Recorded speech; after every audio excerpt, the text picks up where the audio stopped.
पहले तो दादा के चरणों में नमन करते हुए आज के विषय पर सीधे सीधे मैं आ जाता हूँ। दादा की जहाँ तक बात करता था कि वैसे प्रकाश स्तंभ थे, जो भी उसके संपर्क में आया, जिसने उस तरफ देखा, वो प्रकाशित हुआ। सुंदर भाई ने अपने इसमें बड़ा विस्तृत जो है प्रकाश डाला था। अब आज के विषय में वर्तमान परिस्थितियों में लोकतांत्रिक शक्तियों का दायित्व, और हर बार कुछ ना कुछ विषय रहता है। दादा का जब भी कार्यक्रम हुआ, अगर मैं कानपुर में हुआ या मुझे सूचना मिली, मैंने हर कार्यक्रम में नियमित जाता रहा हूँ। और शायद पहला कार्यक्रम हम लोगों ने यही किया था, जिसमें श्री विजय भाई हमारे पास आए थे, तो उन दोनों मिल करके उनके पास आए थे, विनय भाई के पास। हाँ, कई बार उन्होंने कराया है। हाँ, तो पहला उसमें हुआ था जिसमें श्री विकास जी आए थे। तो लोकतांत्रिक शक्तियों का दायित्व विषय, देखिए, लोकतांत्रिक शक्तियों का दायित्व तो बाद में है। अभी जो चर्चा निकल करके आई है, तो पहले तो हम लोग अपने दायित्व को समझें।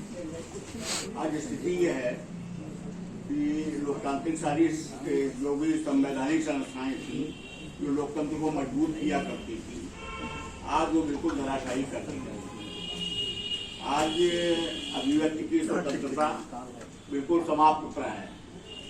और अगर हम पढ़ें आचार्य नरेंद्र देव से लेकर के डॉक्टर लोहिया से लेकर के, या गांधी जी जो है साम्राज्यवादी ताकत से टकराते थे, तो पूरा निचोड़ यही निकलता है कि ये तानाशाही जो है, और बराबर उन लोगों ने इशारा किया कि तानाशाही किस ढंग से अपना शिकंजा जकड़ती है।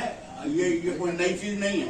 इन सबका जिक्र जो है, अगर कभी गहन उसका अध्ययन किया जाए, तो वहां से ये निकल करके वहां उसमें सब चीजें बताई गई हैं, और वो ये अडॉप्ट कर रहे हैं। तो आज सबसे पहले अच्छा होता क्या, पहले प्रतिरोध की एक शक्ति थी, छात्र संघ थे हमारे। छात्र जो है उनके बीच में डिबेट होती थी, या कोई बात कही जाती थी, तो वो लोग उस पर कौशल भाई उस पर जो है सब पूरा छात्र समुदाय जो है एक होकर के एक आवाज बनती थी। वो सब समाप्त रहा है। तो सबसे पहले तो जो है, एक तो छात्र संघ की बहाली के लिए जो है छात्रों को, हम लोगों को जो है, ठीक बात है, सहमत है, अच्छा प्रोग्राम बना करके, और उसके बाद जो है विश्वविद्यालय हुआ करता था, फिर उसके बाद जो है हम लोगों को जो अभी सुझाव आया, सुरेंद्र वाजपेयी जी ने भी दिया, दीपक जी ने भी उसको ऑफर किया। हम लोगों को जो है पहले एक प्रोग्राम बनाना चाहिए, वो इस बात का कि जो कुछ भी झूठ परोसा जा रहा है, जैसे पूरा समाज सड़ रहा है, गल रहा है, वो झूठ के क्या सच क्या है, ये सामने लाना चाहिए। अभी किसी ने जिक्र किया, शायद विजय भाई ने किया था, या 55 लाख रुपए के लिए जो है गांधी जी की हत्या की गई, 52 करोड़, 55 करोड़। तो 55 करोड़ के पहले भी 17 बार हुआ गांधी जी पर, उसके पहले 1926 से जो है बराबर उनके ऊपर हमले किए गए हैं।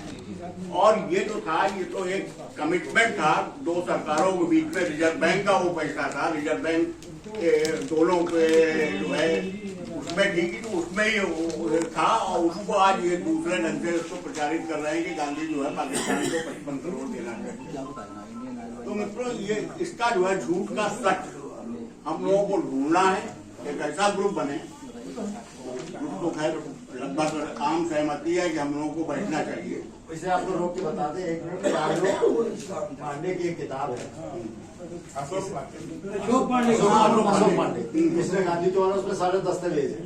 गांधी के, मैं अकेले गांधी की बात नहीं कर रहा हूँ, मैं तो बात कर रहा हूँ एक एक स्टेप पर जो है कि ये कांग्रेस ने किया है, वो गांधी को क्यों मारा, बाद में देना है, हाँ बाद में देना सबको। तो मेरा कहने का मतलब ये है कि जो भी झूठ आए उसका सत्य क्या है, इसके लिए हम लोगों को जनमानस के बीच में जाना चाहिए। और इसके लिए जरूरी है युवा पीढ़ी और उसके लिए जो है विश्वविद्यालयों में महाविद्यालयों में हम लोगों को अपना संपर्क सूत्र जो है डेवलप करना पड़ेगा। अदालत में भी एक प्रस्ताव आया कि यहाँ पर 3-4 अपने हम एडवोकेट महोदय हैं, उन सब लोगों को और ऐसे लाइक माइंडेड लोगों को जो है एक वहाँ पर भी एक ग्रुप बनाना चाहिए।